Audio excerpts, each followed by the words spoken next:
Hello everyone, welcome back to your next chapter. We're going to talk about color today. Color, we're going to talk about it again. What is color? Color is sensations emitted on the eye through how certain particles reflect light. But we're going to go more into its effect on an image. So this is color. Enjoy.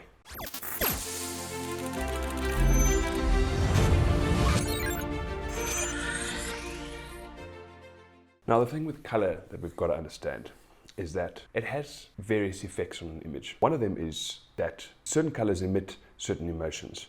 A lot of the time, saturated, warm colors, so reds, oranges, yellows, will emit certain feelings, emotions. They're often related to happiness and joy and these sorts of things, where dark and moody colors sometimes emit different emotions, sometimes are a little bit more dark and gloomy. And the second effect that color has on the image is that it can push and pull the eye. We've said this, we've talked about this before, but we need to go over it again. And there's no crime in repeating ourselves in this game. We really want these things to sink in so it becomes second nature.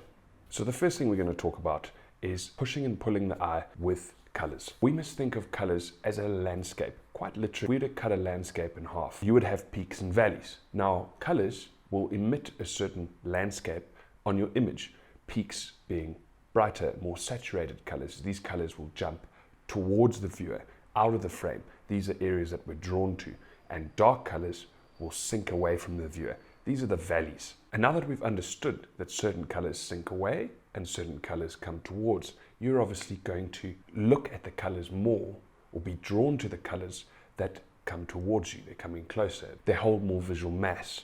Which means when we apply that to an image, those same colors, those darker ones, the dark greens, the dark grays, they're going to push the viewer's attention towards brighter, more saturated colors, such as the reds and the light blues and the yellows and so on. So in an image, if your subject is a warm, saturated color, and what's going on around it, for example, this leopard has gray, dried mud around it, your viewer is going to be immediately drawn to the leopard because it is a more saturated color and we are naturally drawn to that. The leopard itself is the only peak in this frame, so we're immediately drawn to it. And the same goes for the next two leopards. They're surrounded by dark green shrubbery, which works really, really, really well. So immediately we're drawn to the leopard in our frame, which is exactly what we want. So here color contrast is working really well. The peaks are our subjects, the valleys are our frames. So creating a frame with color is a very powerful way of making sure your viewer lands on your subject without being distracted by anything else. In wildlife photography, we don't really have a choice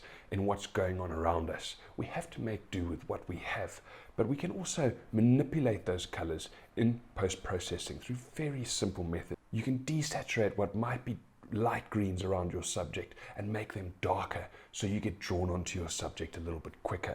There's many ways of doing it in post-processing, so just bear in mind that if it doesn't work out in the wild, you can do it in post-processing too, and we'll get into that at a later stage.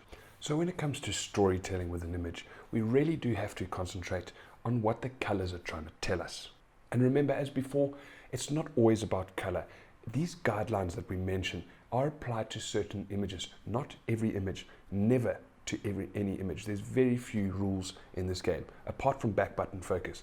That is a rule, no doubt. I cannot for the life of me think of any other way to shoot your camera other than back button focus.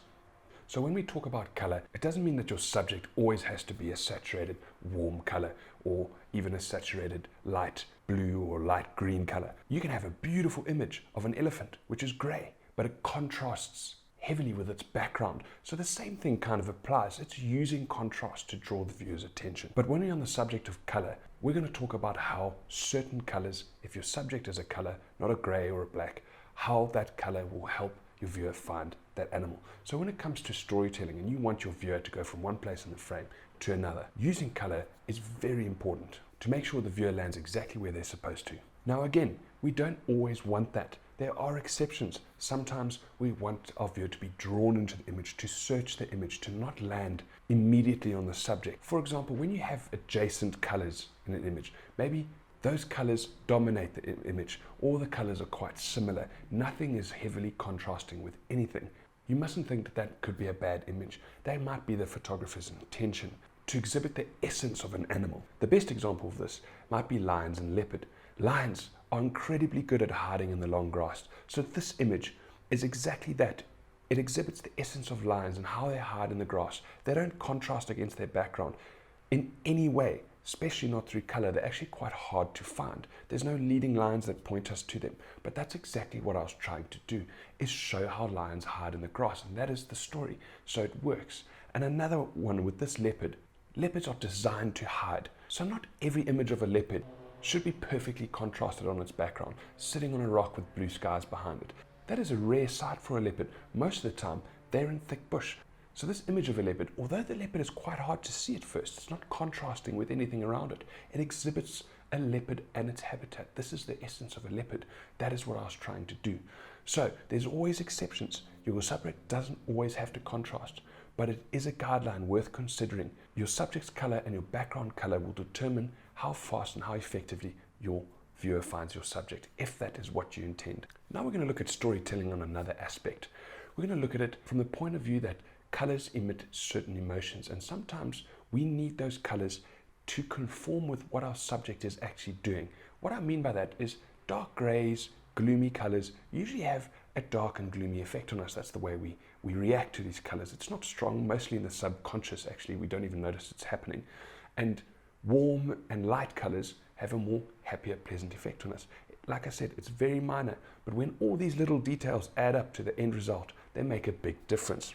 In saying this, if my subject is a dark and gloomy character, dark and gloomy colors will conform with my subject and make a more powerful image. And the same goes for lighter colors, light blues, light oranges or reds or yellows. Because they emit a happier feeling with us, they suit a happier subject in terms of what it's doing. For example, a young child who's smiling with its eyes wide open. It's a happy scene, so happier colors might suit it better. Now there's always an exception, and sometimes a smiling happy subject works with dark and gloomy edits. Somehow it works. Like I always say, these are guidelines worth considering in your photography itself and in your post-processing. So that's color and the effect it has on our image. From the landscape of color, pushing and pulling the eye, to storytelling with color. Now we can talk about color till the cows come home. We really can. It's an endless subject, and we'll deconstruct various elements of it at a later stage. But for now, that's the basics, and I'll see you for the next chapter.